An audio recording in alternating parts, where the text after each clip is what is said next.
What's something your parents believe that you don't? Are you ready for a shocking truth? I lost access to my own account while sitting in an airport lounge between client meetings. It wasn't a hacker, it wasn't the bank making a mistake, it was my mother. She called me as if she were letting me know the time of dinner. Her voice was calm, almost casual, when she said, "We closed your account. Your sister needed it more." She did not ask me. She did not warn me. She delivered it as if it were a natural family decision, as if everything I had built was communal property, and I was supposed to simply nod and move on. I remember sitting there with the phone pressed to my ear, my laptop open on the tray table, and payroll scheduled to hit that same afternoon. I had contractors waiting on their checks, vendors expecting transfers, and clients who paid me because I could keep every detail running smoothly. And my own mother thought she could just cut the cord and divert funds as if she were moving leftovers from one plate to another. I did not argue. I did not even sigh. I said 2 words, "Got it." Then I hung up. To her, that probably sounded like defeat, maybe resignation. But for me, it was the opposite. That was the moment I opened the folder on my phone labeled Quiet Plan. It was something I had built after the last time Brooke, my sister, pulled me into her drama. I had learned that boundaries in my family were fragile until they were written in ink and filed in a place no one bothered to look. I had documented everything, prepared alternate routes for payroll, even created a backup bank account with fresh credentials that no one except me could touch. I had never wanted to use it. But the moment she said, "We closed your account," I tapped it open, and the entire plan began moving with a few keystrokes. First thing I did was reroute every active retainer payment to the new account. I had already preloaded the ACH information with my biggest client, so flipping the switch was instant. Then I triggered stop pay orders on the checks that had been written from the old account but not yet cashed. The system accepted the commands without hesitation, and in under 5 minutes I knew that even if my family had walked into the bank like they owned the place, they were holding a bag of smoke. What they thought they had seized was nothing more than a shell, a drained body that no longer carried the pulse of my business. The next step was the contractors. I opened our group chat and wrote one short message: "Payroll will run today from the new bank, same timing, no issues." I did not explain. I did not mention family. I made it sound like routine banking maintenance. None of them needed to know the circus behind the curtain. The trust one had built with them over years depended on confidence, not confession, and I was not about to give them a reason to doubt whether their work would be honored. Then I sent one email to Raj Patel, the business banking manager who had helped me set up the secondary account months earlier. I attached the corporate resolution documents that made me the sole signer, and I asked him to call me once he had confirmed the lockout on any unauthorized access. My message was short and free of emotion. Account closure request was not authorized. Please flag for review and confirm ownership verification procedures are in motion. I did not rant about family betrayal. I did not waste a second trying to make him feel my outrage. I gave him paper, and paper speaks louder than feelings in any bank office. Finally, I texted my mother back. One sentence: "Thanks for the heads up." That was it. No anger, no begging, no explanations. Because at that point I understood something that had taken me years to learn. If you fight someone who already believes they are entitled to your labor, your money, and your peace, you will always look like the difficult one.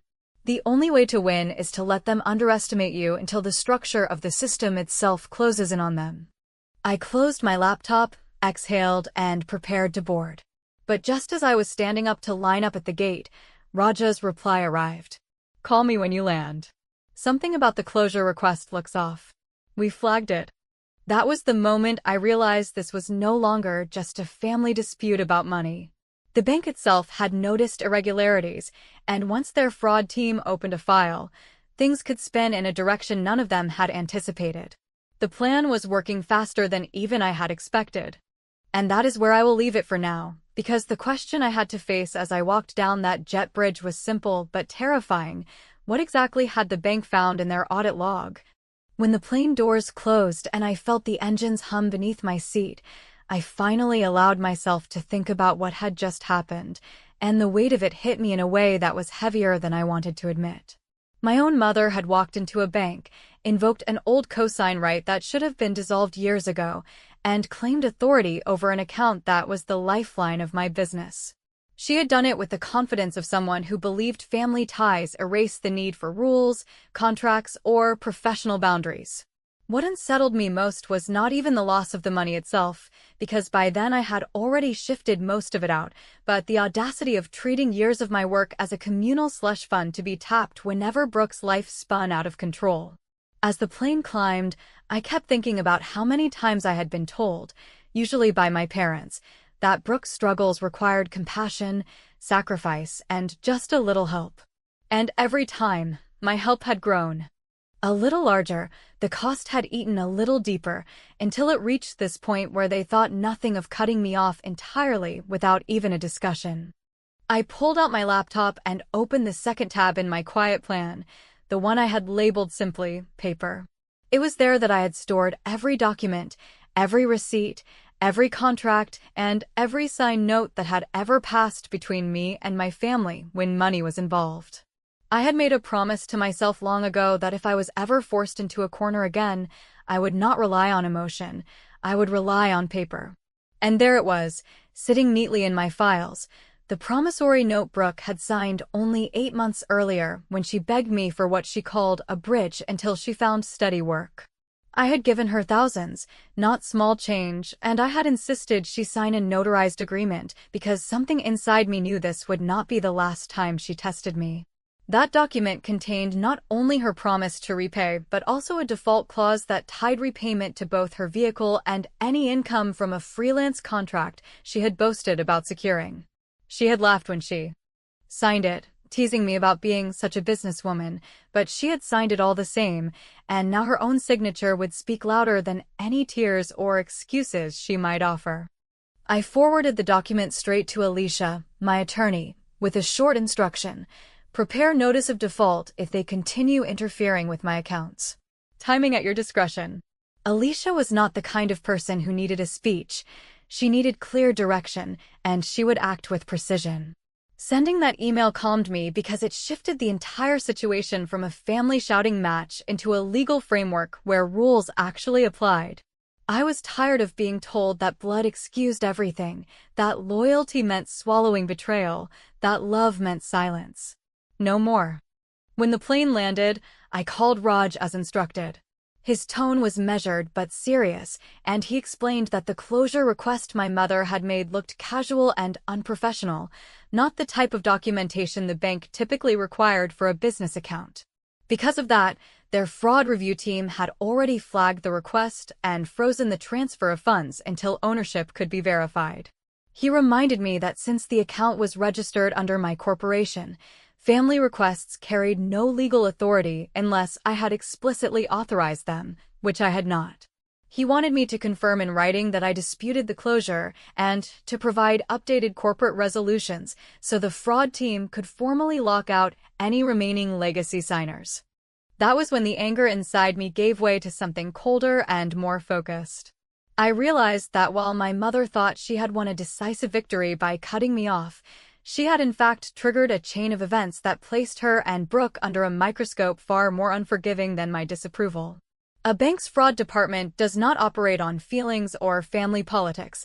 It operates on logs, timestamps, and documentation.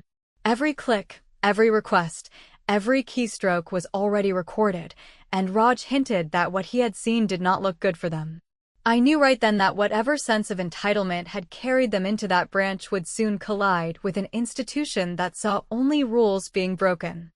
I sent Raj exactly what he asked for: updated corporate documents, proof of my sole ownership, and a signed request to hold all funds pending the outcome of the review. Then, as calmly as if I were sending an invoice, I requested that any funds moved out under the unauthorized closure be frozen until rightful ownership was established. I ended the message with a line that I knew would carry weight: please treat this matter with the highest priority due to payroll obligations and potential damages. Banks hate liability, and I was making sure they understood this could become expensive if they mishandled it. As I closed the laptop again, I felt an odd mix of exhaustion and relief. Exhaustion because I was once again cleaning up after my family's recklessness, but relief because this time I had not panicked, I had not lashed out, and I had not let them push me into silence. I had followed my plan, and the plan was working. My mother might still believe she had the upper hand. Brooke might still be bragging to her friends about how the family came through for her, but the reality was already shifting beneath their feet. Alicia's reply came through while I was waiting for my bag at the carousel. 6 words, concise and chilling, also pull the rental property file. She did not explain, but she did not need to. I knew exactly what she was referring to, because sitting in the same folder with Brooke's promissory note was another document my parents had signed the year before, one that tied me not just to their words, but to their property itself. And that was the moment it hit me with full force. This situation was no longer just about money in an account. It was about a network of obligations and contracts they had casually agreed to over the years without ever believing I would enforce them. They had assumed I would always back down, always protect them, always put family harmony above fairness. But Alicia's 6 words made it clear that if I chose to pull every string available, the fallout would reach much further than they could even imagine. I stood there with my hand on the luggage handle, watching bags roll past, and I knew with absolute certainty that the next step would change the entire balance of power. Because once property enters the equation, excuses and apologies mean nothing, and legal obligations become impossible to ignore.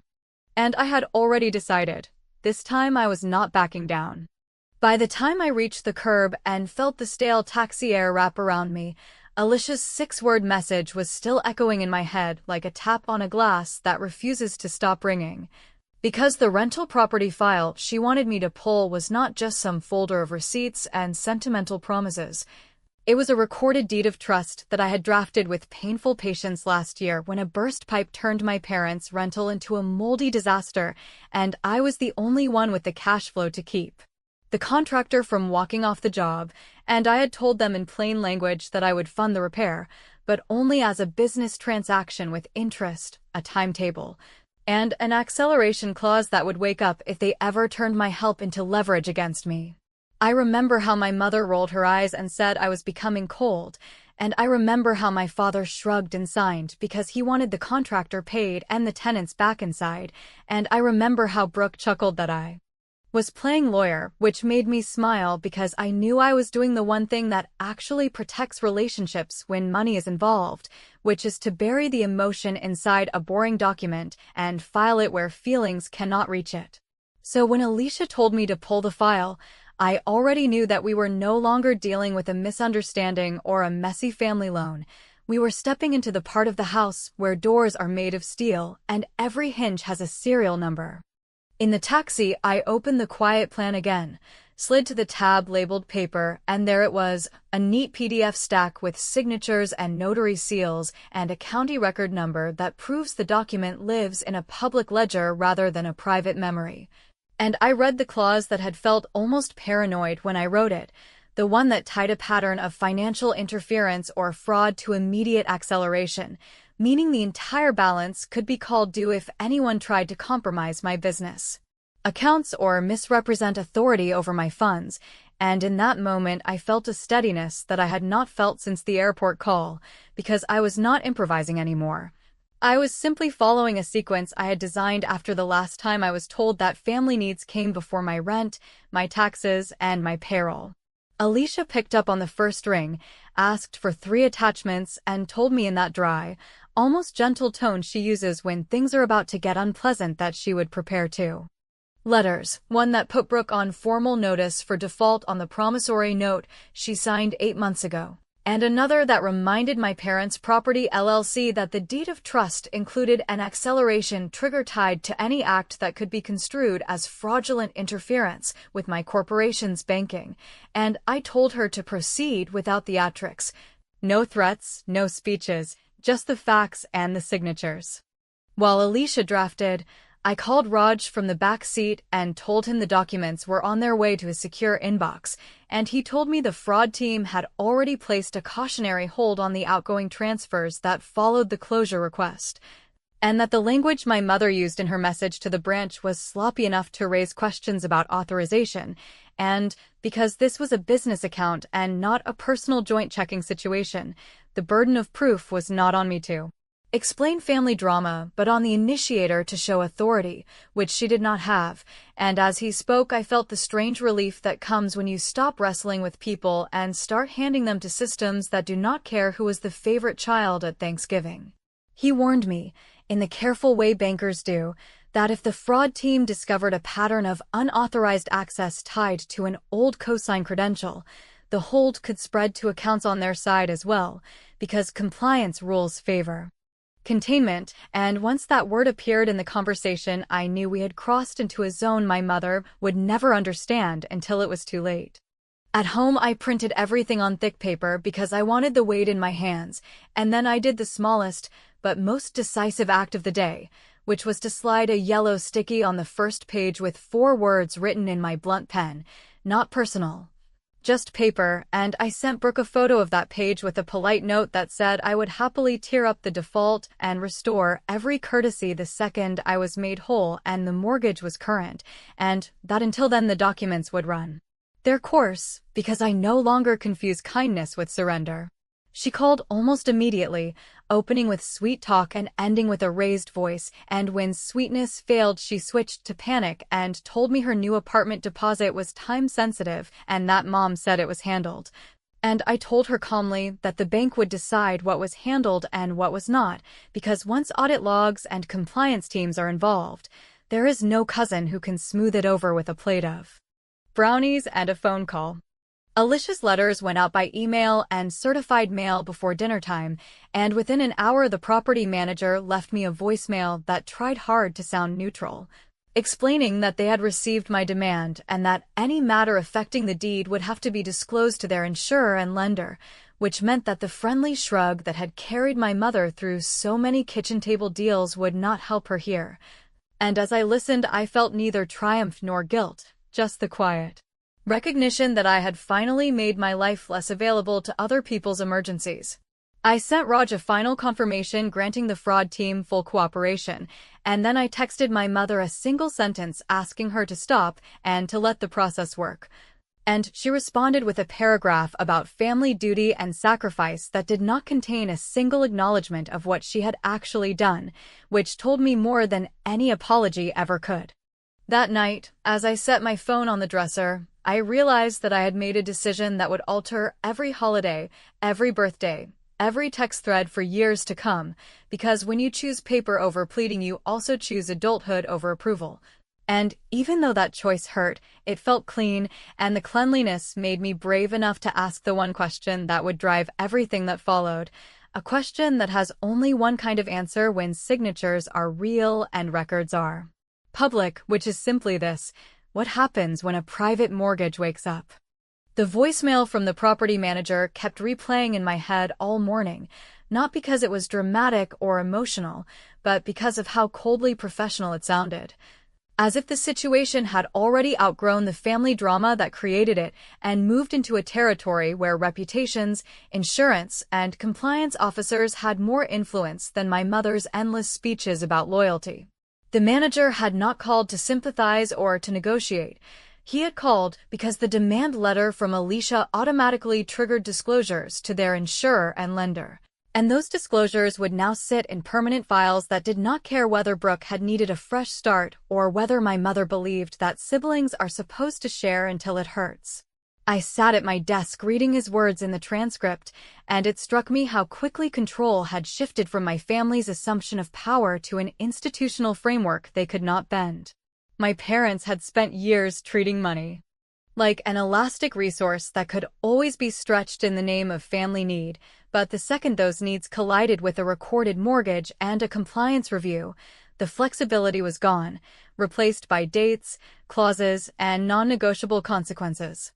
While I processed that, Raj emailed me with an update that made the shift even clearer. The bank's fraud team had expanded its investigation beyond the single closure request because they had discovered that the justification provided by my mother was nothing more than the phrase "family need," which is not recognized as legal authority in any business banking context. He explained that their system automatically logged the exact device, time, and credential used to submit the request, and he hinted that the audit trail would not look good once compared against the corporate resolution I had provided. He even suggested, carefully and without direct accusation, that the bank might consider this an attempted misrepresentation that bordered on fraud. I knew at that moment that the narrative in my family's heads, that they had simply redirected money for Brooke in a moment of crisis, was irrelevant, because once a fraud department gets involved, intent is meaningless and all that matters is whether authority was valid or not. The next move on my side was equally straightforward. Alicia had prepared notices and filings, but now it was time to reinforce that this was not a personal feud, but a matter of enforceable obligations. I scanned the promissory note Brooke had signed, attached a copy to a short email, and sent it directly to her with one sentence written in the same blunt tone I had used on the sticky note the night before. "This is not personal, it is paper."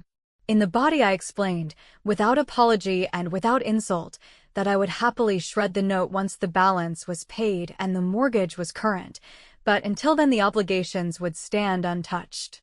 I wanted her to understand that I was no longer negotiating with family members who thrived on emotion.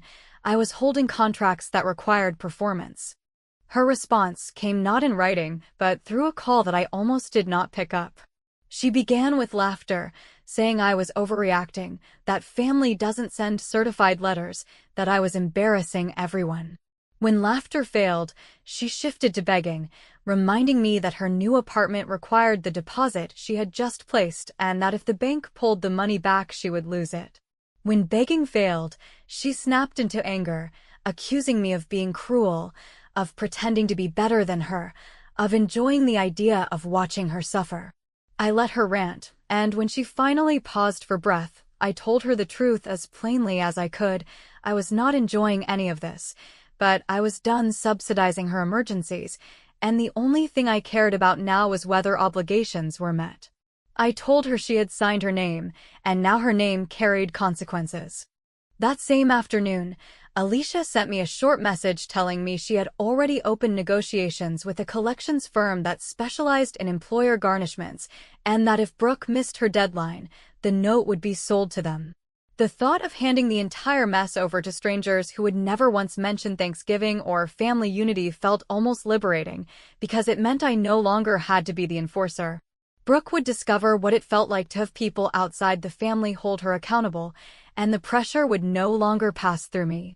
I knew she would hate me for it, but I also knew she had left me no other option. As all this unfolded, my mother's strategy shifted into familiar territory. She group texted the family insisting we meet on Sunday, no lawyers, no documents, just family around the table to work it out. She had used that exact line so many times before that I almost laughed, because what she never seemed to realize was that her definition of working it out always meant me swallowing the damage and pretending it didn't matter. But this time was different, because while she was typing that message, Raj was calling me with a new piece of information, one that made my stomach tighten even as it confirmed everything I had suspected. He told me he had seen the audit excerpt, and it showed exactly who had clicked, what device they had used, and when the closure request had been submitted. The details, he warned, would be difficult for my mother to explain once the fraud team compiled their full report. I hung up the phone and stared at the wall, knowing that the point of no return was already behind us. The property manager had documented the issue, the bank had locked the funds, Alicia had lined up enforcement, and Brooke's excuses were collapsing under the weight of her own signature.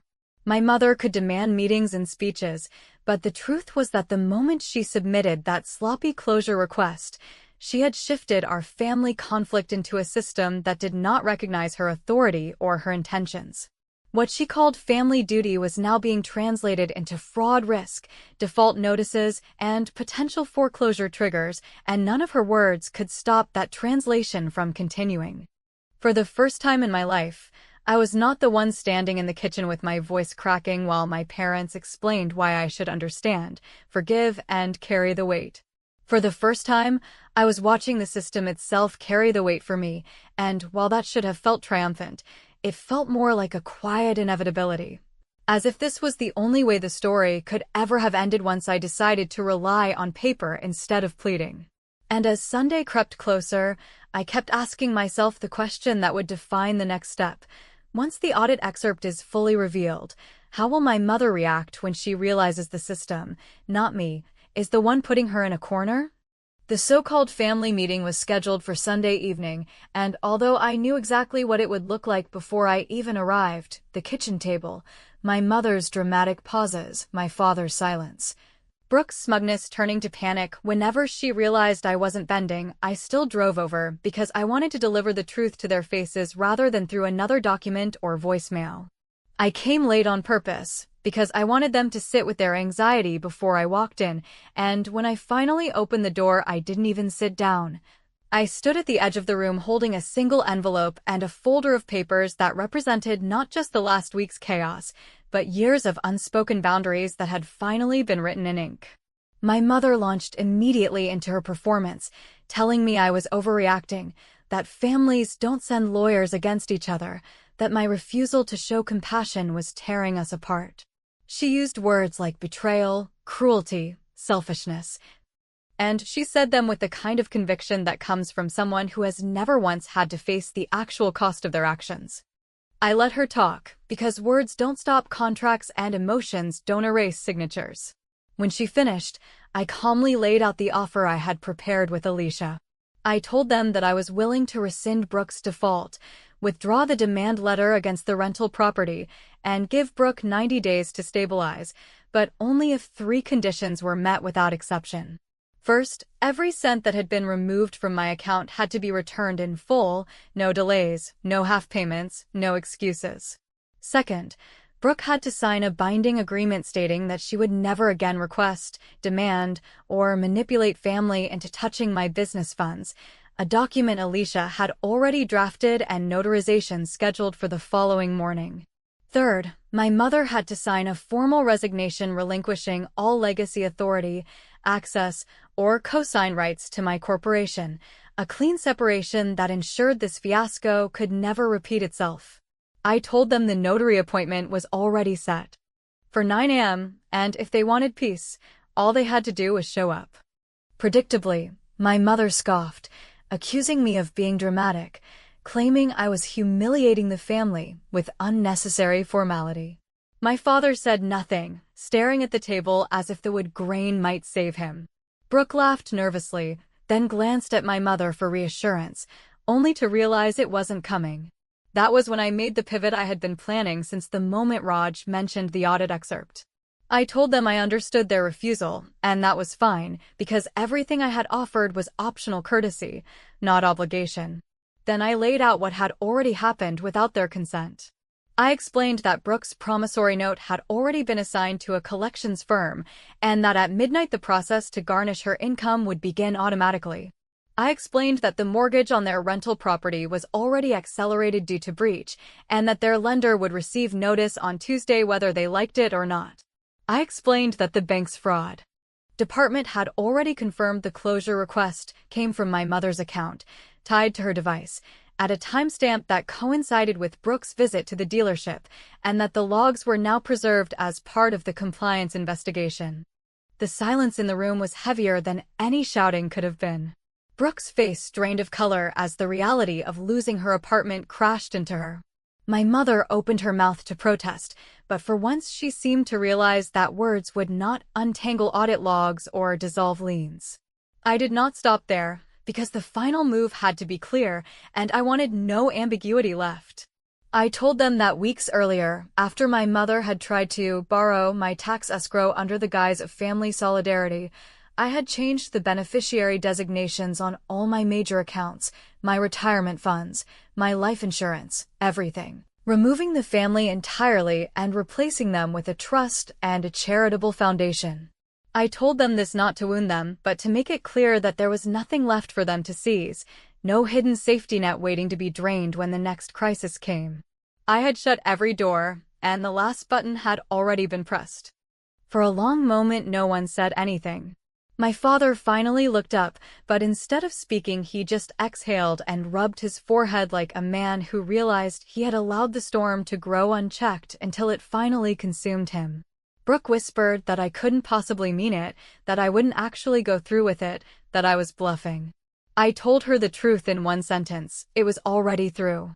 My mother, still desperate to regain control, muttered something about shame, about outsiders laughing at us if they found out, but even she seemed to know her words had lost their grip. I placed the envelope on the table and slid it forward. Inside were wire instructions with a 30-day deadline. If they complied, everything would be rescinded, the documents shredded, the files closed. If they ignored it, the legal machinery would grind forward without any further involvement from me, and they would learn what it meant to face systems that do not accept guilt trips as payment. I hugged my father quickly, ignored my mother's glare, and walked out without looking back. At home, I archived the family group chat, renamed the Quiet Plan folder to Done, and closed my laptop with a calmness that felt foreign at first, but soon settled into something like peace. I had not screamed, I had not begged, I had not allowed them to drag me into another cycle of guilt and surrender. I had executed a plan, and the plan had spoken for me. The family might hate me for it, the holidays might become battlegrounds of silence and resentment, but for the first time in my adult life, I was no longer waiting for their approval or bracing for their demands. I had chosen boundaries over belonging, and even if that left me with fewer people at the table, it also left me with a life that was truly mine. And as I lay in bed that night, replaying every step of the last few days, I realized that the real victory was not the legal leverage or the financial protection, but the quiet certainty that I would never again allow anyone, not even my own mother, to mistake my work, my money, or my independence for a family resource to be seized at will. They had tried, they had failed, and I had finally shown them that I could walk away not with anger, but with clarity. And that was the one outcome they never expected, and the one they could never undo.